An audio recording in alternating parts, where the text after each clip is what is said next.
बीते कुछ समय से हिजबुल्लाह इजराइल पर ताबड़तोड़ हमले कर रहा है और उसके हमलों में इजराइल को भारी नुकसान हुआ है। उसके सैन्य ठिकानों से लेकर सैन्य वाहन और हथियार भी नष्ट हुए हैं। उसके हमलों में इजरायली सैनिक भी मारे गए हैं। इजराइल अपने ऊपर हुए इन हमलों को छिपा भी नहीं पा रहा है, क्योंकि हिजबुल्लाह हमलों का वीडियो और बाकी डिटेल्स भी जारी करने में लगा है।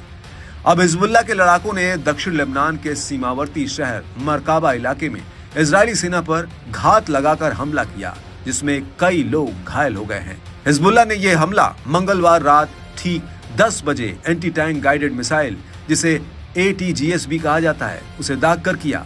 हमले के बाद इजराइल का बचाव दल घटनास्थल पर पहुंचकर इजरायली सैनिकों को निकालने और बचाने में जुट गया।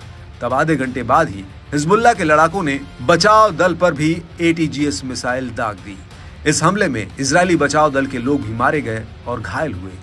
इसके बाद रात 11 बजे के बाद इजराइल ने एक दूसरे बचाव दल को उसी इलाके में भेजा और हिजबुल्लाह ने इस बार वाले बचाव दल पर भी हमला कर दिया।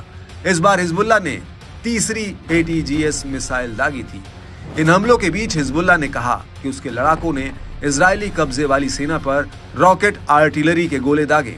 12 बजे के बाद किए गए इस रॉकेट हमले में इजरायली कब्जे वाली सेना के एक सभा स्थल को निशाना बनाया गया। लेबनान में हिजबुल्लाह इजरायली हमलों के खिलाफ जवाबी हमला देने में लगा हुआ है और अपने कब्जे वाले इलाकों को बचाने में लगा हुआ है।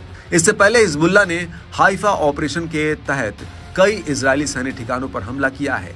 उसने इन हमलों का वीडियो फुटेज और अन्य डिटेल भी जारी किया है, जिससे कि इजराइल अपने ऊपर हुए इन हमलों को छिपाने न पाए, क्योंकि कई जानकारों का कहना है कि इजराइल अपने ऊपर हुए हमलों को छिपाकर दुनिया के सामने खुद को ताकतवर दिखाने की कोशिश करता है। हिजबुल्लाह ने हाइफा हमले से जुड़े अपने एक ताजा बयान में कहा कि उसके लड़ाके इजरायली सैन्य ठिकानों और उनसे जुड़ी चीजों को निशाना बना रहे हैं और इन ताबड़तोड़ अभियानों को चलाते हुए वो इजरायली कब्जे वाले इलाकों तक भी पहुंच रहा है। आपको बता दें कि हिजबुल्लाह ने 16 नवंबर को एक ही ऑपरेशन में हाइफा और कारमेल क्षेत्र में 5 इजरायली सैन्य ठिकानों पर हमला किया था। उसका दावा है कि इस हमले के बाद इन सैन्य ठिकानों के आसपास बसे कम से कम 3 लाख लोगों को विस्थापित होना पड़ा है। हिजबुल्लाह के हमलों और बयानों से तो यही पता चलता है कि वो समझौता तो कर सकता है, लेकिन हार मानने को तैयार नहीं है। हिजबुल्लाह ने अपने बयान में भी कहा है कि वो आगे भी हाइफा की तरह हमले करने के लिए पूरी तरह से तैयार है।